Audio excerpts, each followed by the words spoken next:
How's it going, everybody? It's Sean here, and I'm back today to give you guys a review of the Air Jordan 1 Retro High OG in the Rebellionaire colorway. Today's video is brought to you by Sole Savvy.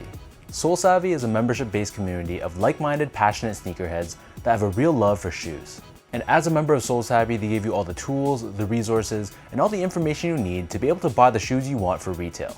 So I've been a member of Sole Savvy for years now, pretty much since they started. And the thing I love most about being a member is that it gives me that one-stop shop so I know exactly what's dropping, where, and how. And they offer tools for their members, including sneaker website monitors, training sessions for big sneaker releases, a member-only store where they sell shoes only for retail, and most recently they introduced something called Sole Savvy Assist. So this is a Chrome plugin, and it autofills your information, your credit card info, all that stuff. So basically all there's left for you to do is click buy now. So if this sounds interesting to you guys and you might want to be a member of Sole Savvy, I'll add a link down below in the description box for you guys to check out. So back to the shoes, this is the highly anticipated Air Jordan 1 Rebellionaire. They dropped last week at select boutiques, but they're set for a wider release on March 19th for $170 US or 230 Canadian dollars. And the colorway for this shoe is white, black, and particle gray. So basically this is a reinterpretation of the classic bread or band Air Jordan 1. And although at first glance it looks like it's just the shadow colorway, according to Nike, this black and gray colorway is actually a desaturated take on the bread 1, which symbolizes what the NBA wanted the bread 1s to look like back in 1985. So if you guys aren't familiar with the story, back in Michael Jordan's rookie season, the NBA fined him for wearing his black, red, and white sneakers. And while Nike took that story, spun it for advertising purposes, and adopted it onto the bread 1, it was actually the Nike Air Ship that Michael Jordan was wearing. So this is something a lot of people aren't familiar with, and they just automatically assume that the Air Jordan 1 bread was the band shoe, but clearly Nike is continuing on with that marketing campaign and spinning it once again on this particular shoe.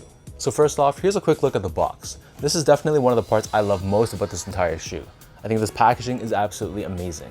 As you can see, we have that big band logo on the very top in red, and then printed all across the box in the shiny finish, we have the phrase, "They can't stop you from wearing them," which is actually adopted from the original Bread 1 commercial from the 1980s.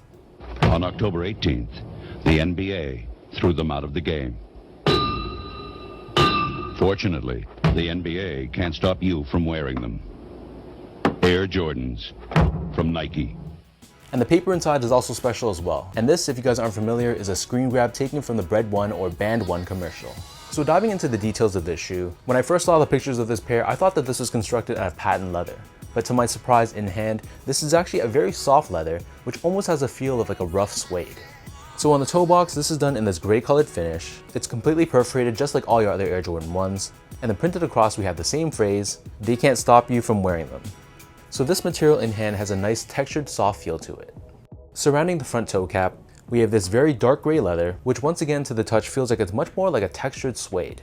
Printed across it in the shiny finish, we have that same phrase captured from the commercial. So this same black leather covers the eye stays of the shoe and the entire mid panel below it, and stitched on top of this we have this lighter gray swoosh. This same gray leather is found on the side wings of the shoe, and debossed on the lateral side only, of course, we have the Air Jordan Wings logo pressed on in the shiny black finish. Surrounding the top portion of the ankle, we have more of that darker gray colored leather, and then surrounding the bottom heel, we have more of that light gray colored leather, and taken from the 2011 Band 1, we have this oversized large red X.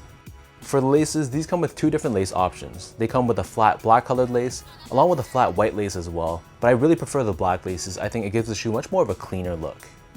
Underneath this, we have your standard nylon tongue. This is entirely done in this black colored finish, and on the top we have this black tag with Nike Air branding in white. As for the insoles, these come with their standard foam line insole. It's finished in this black color on top, and we have Nike Air branding stamped on the heel. So the upper of the shoe sits atop this solid rubber cupsole, which is entirely done in white. But encapsulated within the midsole but not visible to the eye, there is Nike Air Sole technology for cushioning and impact protection. And then flipping the shoe over to the bottom, here we have your standard Air Jordan 1 outsole. This is entirely constructed out of this gray colored rubber.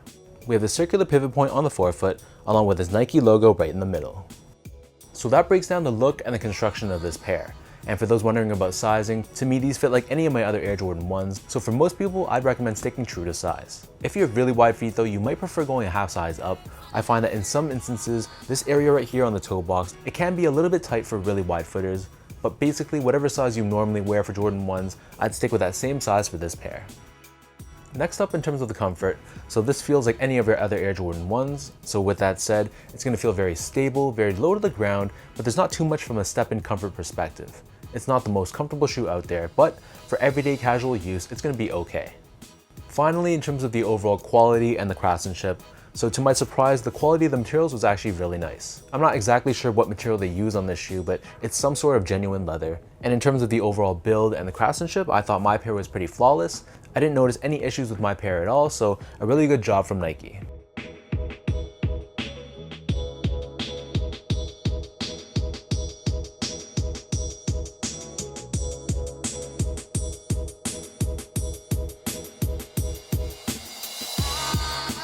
So with all that being said, now let's toss these on feet and I'll show you guys how these look.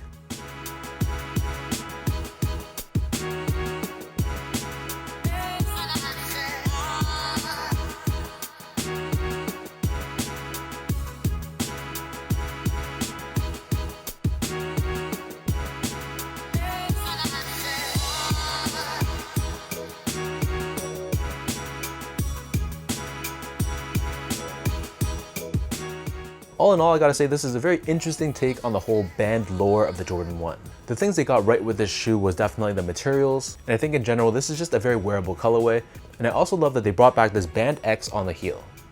To me though, it's just personal preference, but I don't love this all over print all over the shoe. And to me, it almost reminds me more of like a youth or a kid's design shoe. But this is just my personal preference. Your mileage may completely vary. So let me know in the comment section down below what you guys think about this Rebellionaire Air Jordan 1. What are your overall thoughts on this colorway? And is this a shoe that you guys would rock? Or are you guys picking this up to be more of a display piece or just something in your collection that you might not rock? If you guys like this video, be sure to like, comment, and subscribe to my channel if you haven't yet. You can follow me on my Instagram page at sgo8. Check me out on Twitter at sean.go and visit my website as well at seango.ca. So until next time, thank you so much for watching. Thank you once again for Sole Savvy, the sponsor for today's video, and I'll catch you guys all in the next one.